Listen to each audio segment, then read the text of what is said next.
Today we're in Ayr for CommonSpace as part of our week of coverage looking at Scotland's towns and places in the wake of years of austerity and challenges to the high street economy across many of Scotland's towns. We're standing in front of the Station Hotel, once a symbol to the prosperity of the town, now a symbol of the hard times that it's fallen on.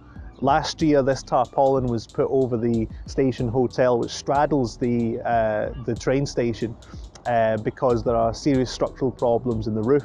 However, the owners of this property are out of town, and now there are moves from some in the town to try and force a community buyout. The rest of today we'll be going around the town speaking to residents about how they think the town should change and what to do with buildings like this. That station is the gateway to Ayr, if you like. It's a beautiful building, built in red Malachmyle sandstone. I just think it would be sad to see something like that go and replaced with what they think is a modern building, which is not going to last the same. We don't seem to have a vision, and I think that's what we need. And I know austerity has been accepted as being a good thing for the last 10 years, but historically it's never been a good thing, and we really need to be investing in our basic structure. A few people have said to me, you know, what you lose there is people from from different class backgrounds, from different generational backgrounds, not mingling as much anymore. People, if with this new structure of shopping and stuff, people very much kind of keep to their own. Consuming things is a very private thing that's just done in your home. You know, the local authorities taking the heart in the town. They moved the market to the outskirts of Ayr, whereas in a market day, you know, the farmers' wives and that would come in and do their shopping in the high street. But now that doesn't happen anymore. What you're losing is social cohesion, and we've got a great rise in mental health problems, and people don't feel they belong. So I think it has got a lot of consequences.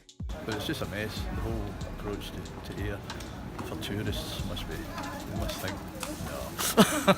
I think it's really sad because when I was younger I used to come here a lot and I used to be really, really busy and the shops were always really busy, but obviously because online shopping's popular, everyone's closing. Yesterday, Hourstons department store closed after 123 years at the heart of Ayr Town Centre. It was very common for folk to, like, customers to be in and ask for things and then be like, do you, like, you know, I'll think about it, like, I'll buy it online.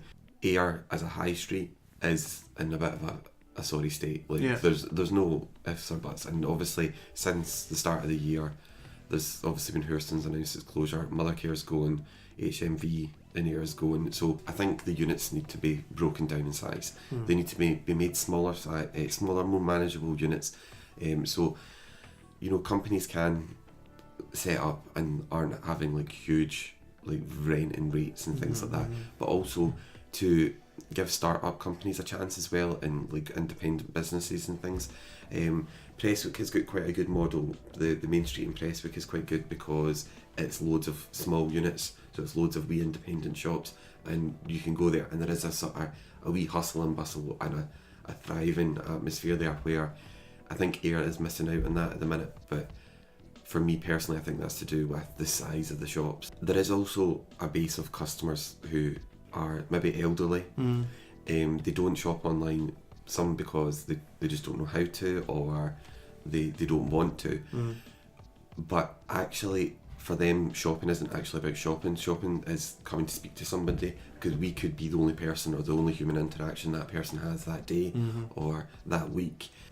From the years experience working in Hourstons, we had loads of customers like that who you knew that were just in, you know, for a chat. Yeah, they would buy things occasionally, but, you know, most of the time you were up to date with what's going on in their lives and, you know, what they had for their dinner last night, purely because they just wanted that 5-minute interaction and be able to, like, chat with somebody. I think it's a cultural problem too.